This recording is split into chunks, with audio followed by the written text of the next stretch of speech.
17 धावा धावफलकावरती. पुढचा बॉल घेऊन गोलंदाज पुन्हा एकदा निनाद तयार. हा बॉल देखील वाईड आहे. वाईट बॉल न मात्र इथे आपण पाहतोय 18 वरती स्कोर कार्ड जाऊन पोहोचलाय. सूर्यनारायण देव मात्र जर आपण पाहिलं तर निश्चित स्वरूपात आता पूर्ण अस्त झालाय आणि आता जर आपण पाहिलं तर अगदी 5 ते 10 मिनिटं ची शेवटची आहे ज्याच्यामध्ये आपण पाहतोय निशांतची बॅट. काही कमालीचा फटका निशांतने खेळलाय परंतु समोर निनाद देखील असणार आहे. दुसऱ्या इनिंग मध्ये हा देखील विचार करावा लागेल. ज्या पद्धतीची बॅटिंग तुम्ही करताय त्याला तोडीस तोड उत्तर देण्याकरिता निनाद देखील अगदी तयार आहे. 4 मॅच आणि 4 मॅच मध्ये मॅन ऑफ द मॅचचा किताब ज्याच्या नावी राहिलाय अर्थात तोच निनाद आपल्याला पाहायला मिळतोय. धावसंख्या जाऊन पोहोचते 24 वरती. चेंडूचा खेळ झालाय 2. पहिल्याच बॉल वरती वाईट, तदनंतर पुन्हा एकदा वाईट. यावेळेस निशांतच्या बॅट मधून काय कमालीचा फटका खेळलाय. अतिशय छान पद्धतीने बॅटिंग.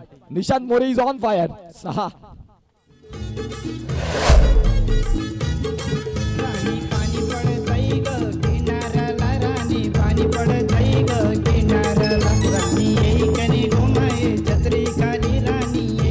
धावसंख्या फलकावरती 30. धन्यवाद डीजे. अतिशय सुमधुर संगीत इथे मात्र प्ले करतात आमचा डीजे ऑपरेटर. अगदी समुद्रामध्ये चेंडूला फेकून दिलं.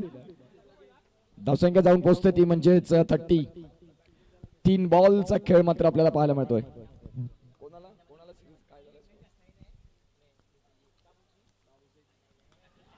यावेळेस हा देखील फटका निशांतनं खेळलाय. डीप पॉइंटच्या वरून चेंडू चाललाय सीमा पलीकडे. षटकार.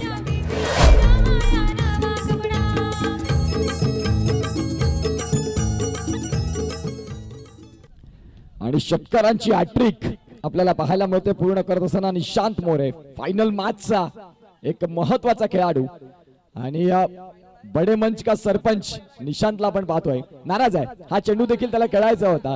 इथे मात्र काय होतंय, इथे मिसफील्ड झालंय. आता तिसरीचा प्रयत्न असेल का आणि बघता बघता आपण पाहतोय 3 धावा देखील पूर्ण होतील का. पंचांनी बोट उचलले आकाशाकडे. विकेटचं बटन गॉन.